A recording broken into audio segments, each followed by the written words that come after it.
Supreme court का एक जज था, उसकी धर्मपत्नी को इन्होंने what they had done, his wife was made a जज of the high court, one of the high courts. सारे केसेस लेकर के the attorney general had come before the 5 जज बेंच, सब एक एक बता दिया ये केसेस था, फिर भी they did not hear. No no, our system is good, let it continue. So suppose the leader of opposition and prime minister collaborate with each other. So what? Then they can nominate their own person. So what? It will be the majority decision. The veto, the thing is that the thing is that we can not always question the integrity of the persons of the civil society. You can be one of them, he can be one of them, I can be one of them.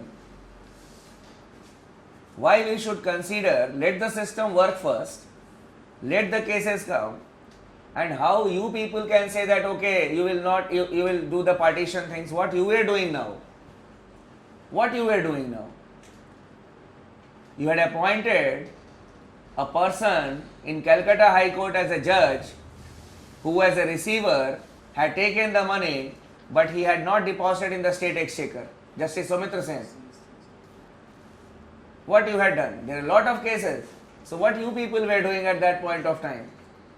And executive does not mean they are our representative. We have elected the prime minister in this country. We have elected the leader of opposition. And in democracy, people must be respected. It is also an important aspect of it. In this country, an atmosphere has been created that even the MPs whom we have elected, they are our enemies. They are dishonest people. And this is the biggest threat to democracy in our country. You people yourself have voted for this party and you people question the integrity of your leaders. This is the irony of this country. And the whole parliament had voted. None of the political parties had opposed the National Judicial Appointments Commission. 50% states had ratified it. It means that only 5 people will decide what will be done and what is the independence of judiciary. And we have seen a lot of cases also that we'll discuss when we're discussing the issues in judiciary. And this is a big issue. And there are a lot of reforms that are needed in the judiciary that we'll be taking up for discussion in tomorrow's class only. Now coming to the removal of a judge, how a judge is removed.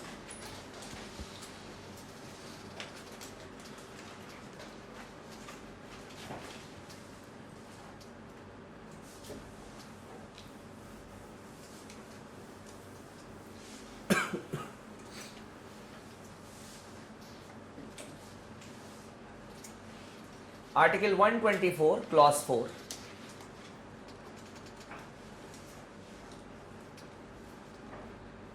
A judge of the Supreme Court,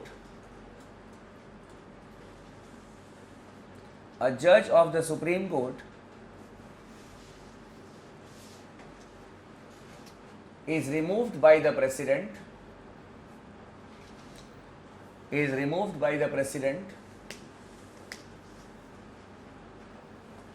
on the passage of a resolution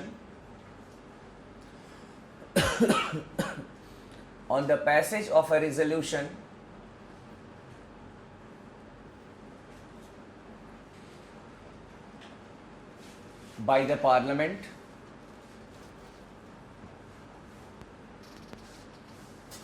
by a majority of not less than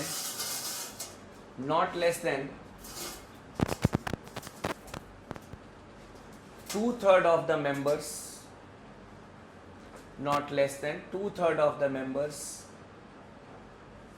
present and voting,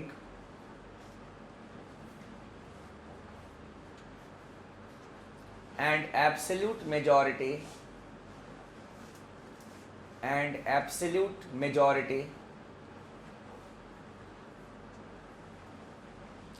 on the grounds of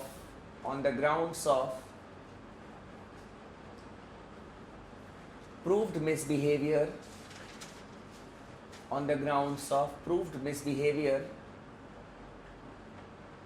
or incapacity proved misbehavior or incapacity.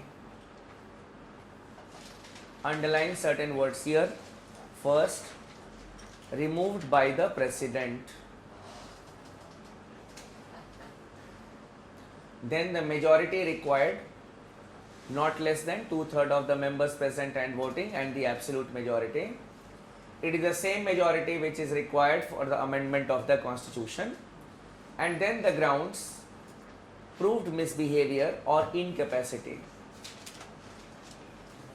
This is the only thing that our constitution says regarding the removal of a judge.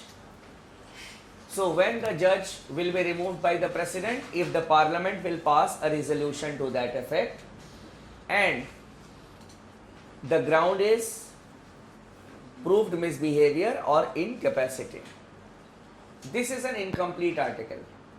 This article is an incomplete article. Why?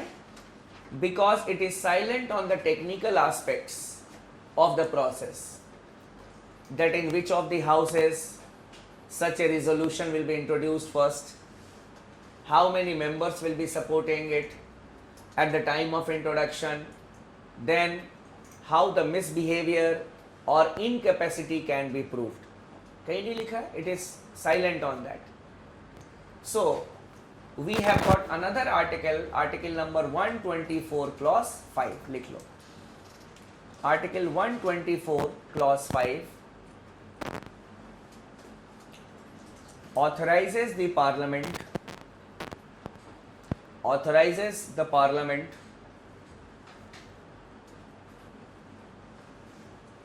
to provide by law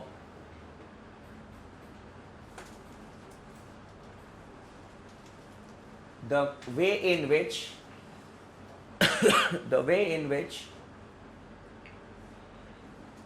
such a resolution can be introduced,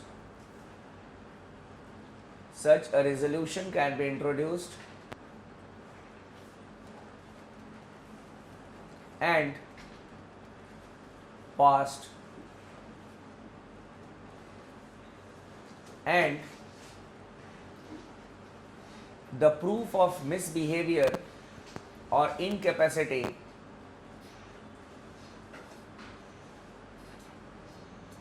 can be established.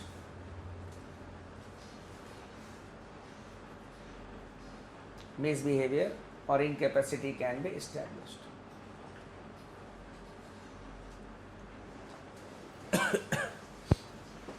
So the parliament was authorized to make a law in this regard, regarding the procedural aspect, we can say. Now what the parliament did, the parliament passed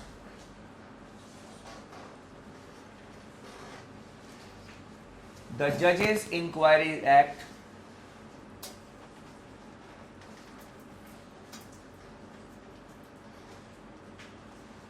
(1968). The Judges Inquiry Act 1968.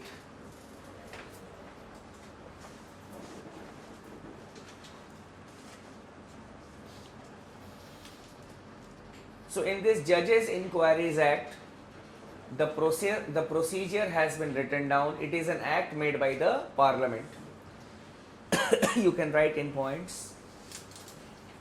A resolution in this regard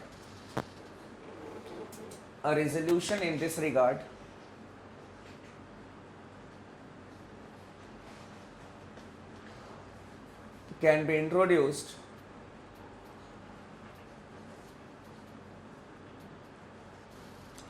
in either houses of the parliament. Can be introduced in either houses of the parliament. So it can be introduced in either house, either in the Lok Sabha or in the Rajya Sabha. Next, for its introduction in the Lok Sabha,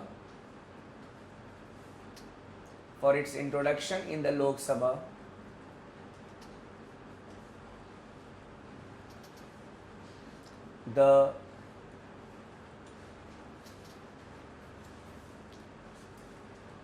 for the introduction in the Lok Sabha, the resolution must be supported by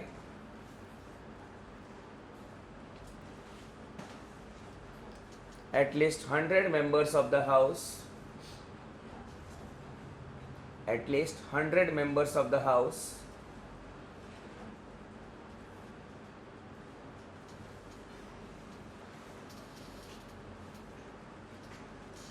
at the time of introduction,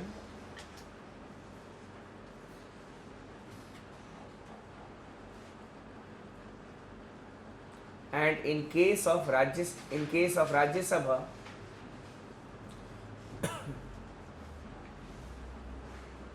in case of Rajya Sabha, the resolution must be supported by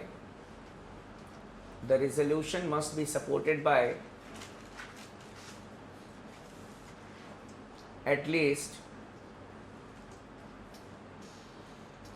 50 members of the House, at least 50 members of the House at the time of its introduction, at the time of its introduction. So it is only for that house where the resolution will be introduced for the first time. Clear? So if it is introduced in the Lok Sabha, then 100 members of the House must be supporting it. If it is introduced in the Rajya Sabha, then 50 members of Rajya Sabha must be supporting it. So it is only for the House where the resolution will be introduced for the first time. ठीक है? You need to remember 150, underline 150. Next, after it is duly introduced,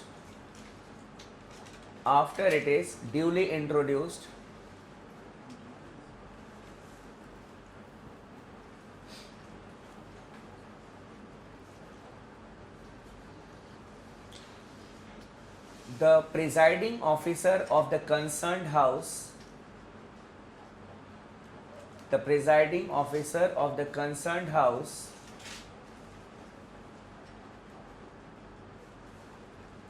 shall constitute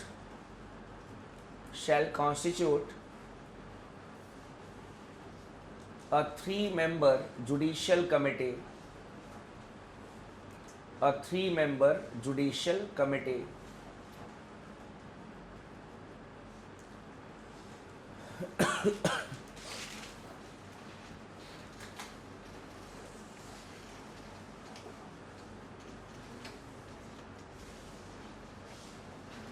to look into the allegations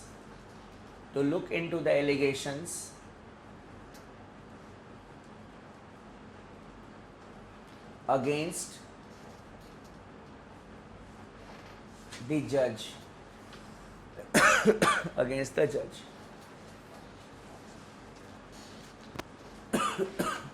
The committee is to be headed by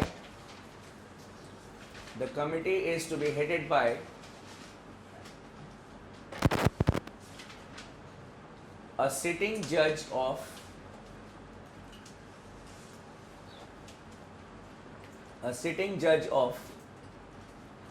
the Supreme Court,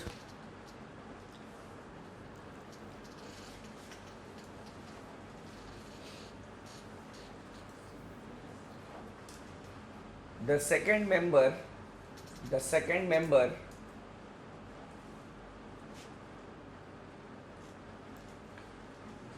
to be a sitting judge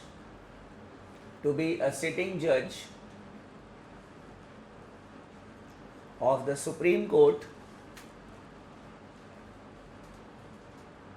and High Courts, Supreme Court or High Court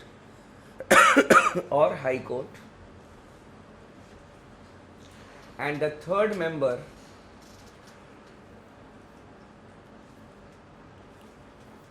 an eminent jurist.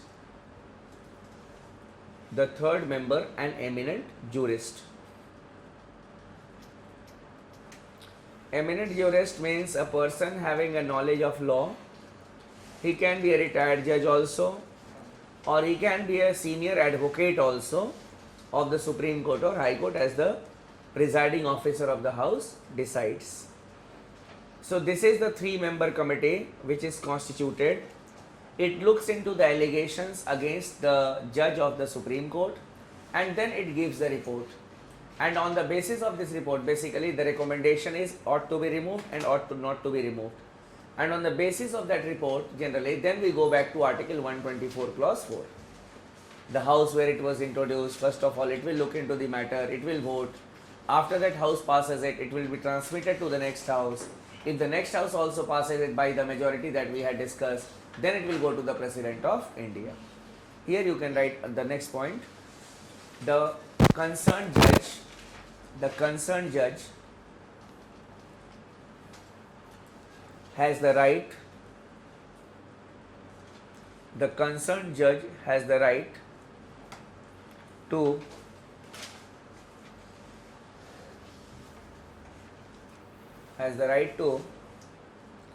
defend himself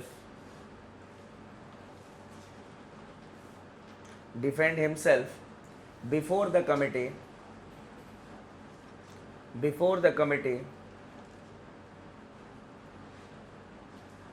either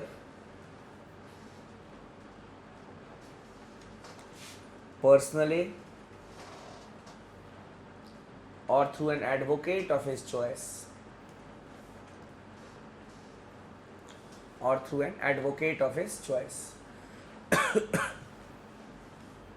ठीक है, ये हो गया. You can write as note, NOTE. The same process is used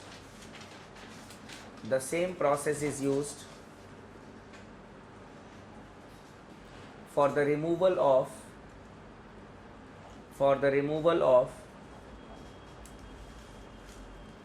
the judges of the High Court,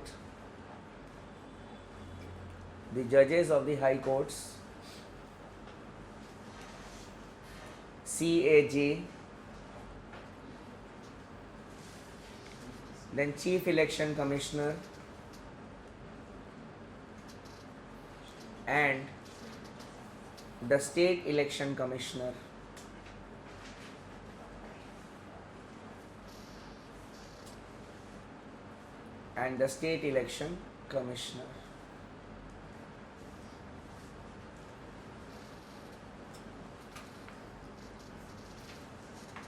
So this was the appointment of the judges and removal of the judges. Now coming to certain phenomena that we need to know in the Supreme Court, some aspects that we need to know in the Supreme Court. सबसे पहला, Acting Chief Justice of India.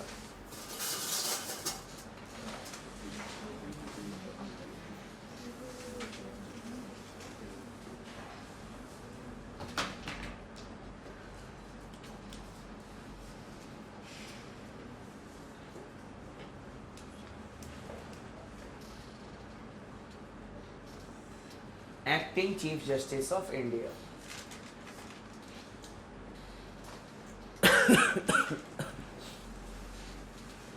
Here you can write,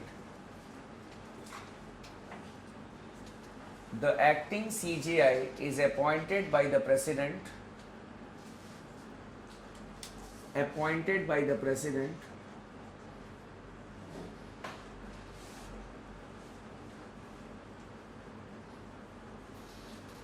if there is vacancy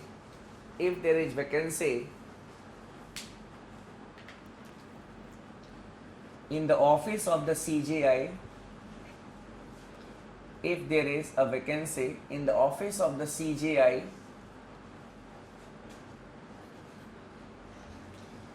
or the CJI has gone on long leave,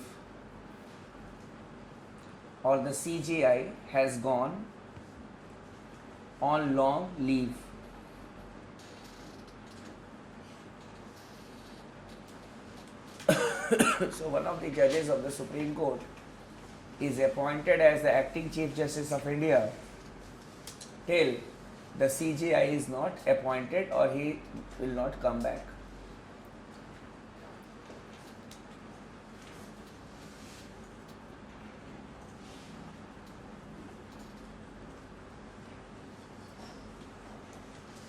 Ad hoc judge.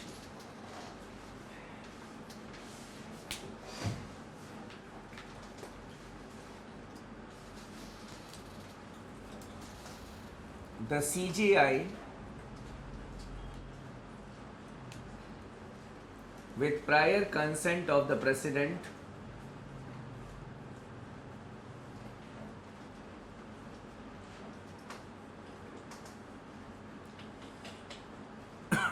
with prior consent of the president can appoint an ad hoc judge in the Supreme Court, ad hoc judge in the Supreme Court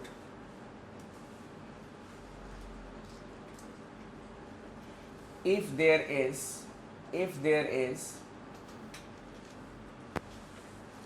lack of quorum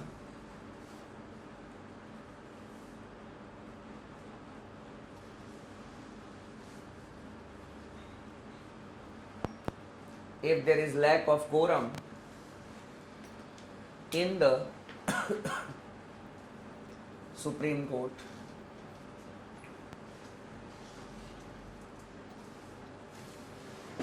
The ad hoc judge must be qualified.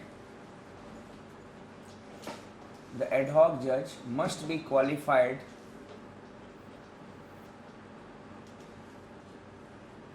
to be appointed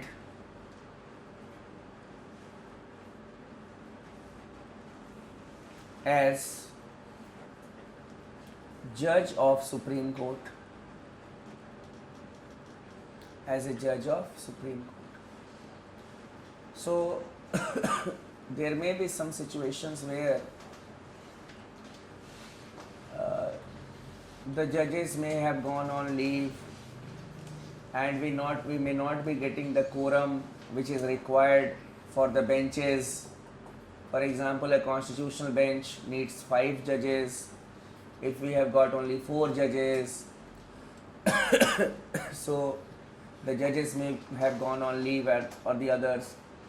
So at that point of time, what the CGI can do with the prior consent of the president, he can appoint a person who is duly qualified to be appointed as a judge of the Supreme Court as an ad hoc judge. So when the quorum will be fulfilled, then that ad hoc judge will go to his original position. Then the attendance of a retired judge in the Supreme Court.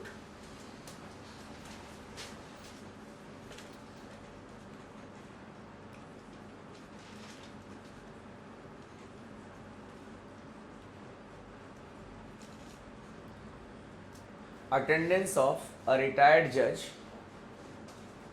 in the Supreme Court. Here you can write the CGI with the prior consent of the president. The CGI with the prior consent of the president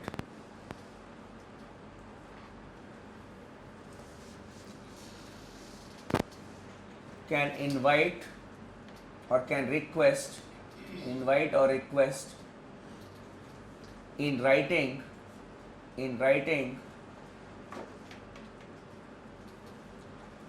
a retired judge of the Supreme Court,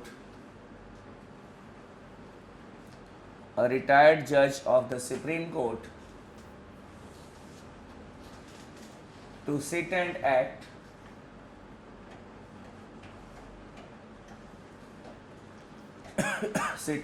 as a judge of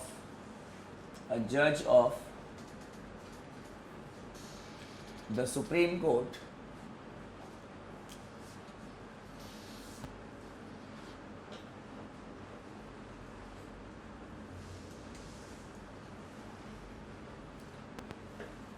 if there is excess work before the court. If there is excess work before the court.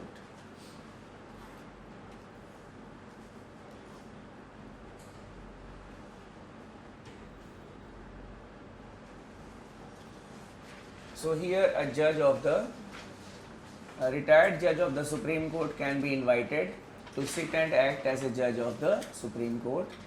The ground is excess of work. All these provisions are there.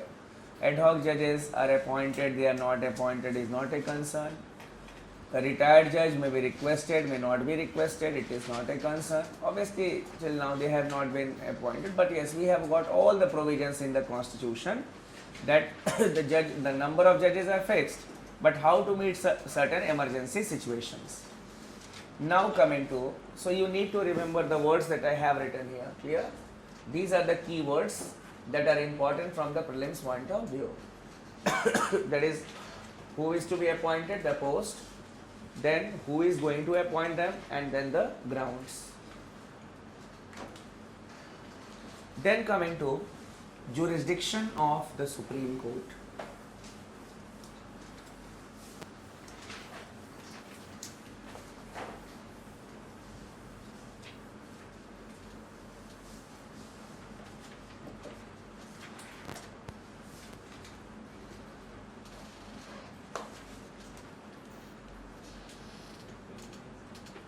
Jurisdiction means extent of power.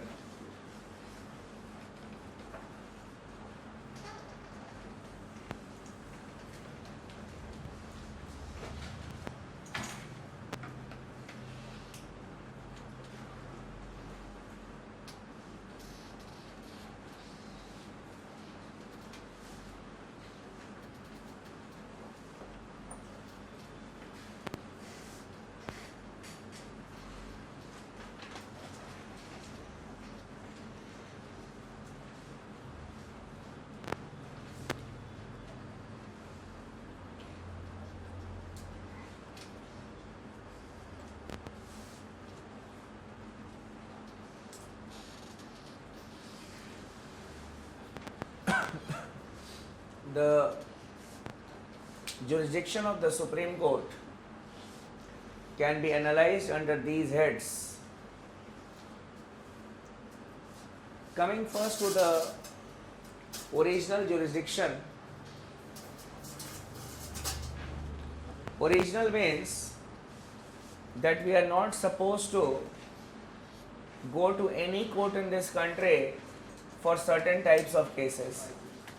We can only go to the Supreme Court for the redressal of grievances.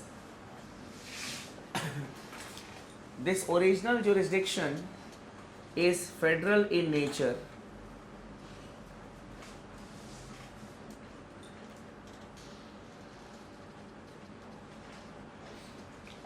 It is federal in nature.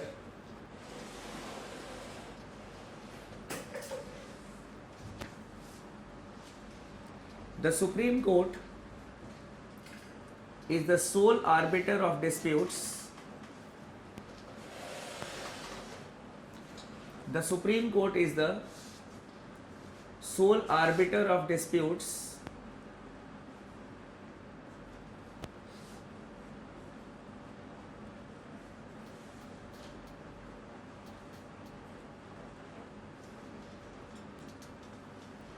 that may arise between the center and the states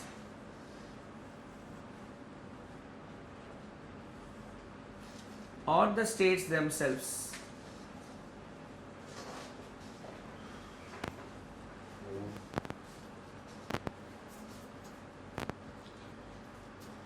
Sole arbiter of disputes that may arise between the center and the states or states themselves. So here the most important thing, that the original jurisdiction of the Supreme Court is basically federal. If there is a dispute between the two states or more states, or between the center and the states for distribution of powers, we are not supposed to go to the high courts. We must go to the Supreme Court. Only the Supreme Court can hear such type of cases. Then here you can write as note,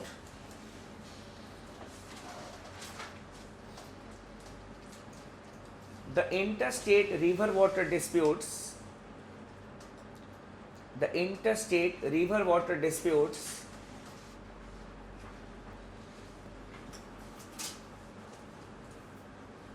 are not the interstate river water disputes are not under the original jurisdiction of the Supreme Court.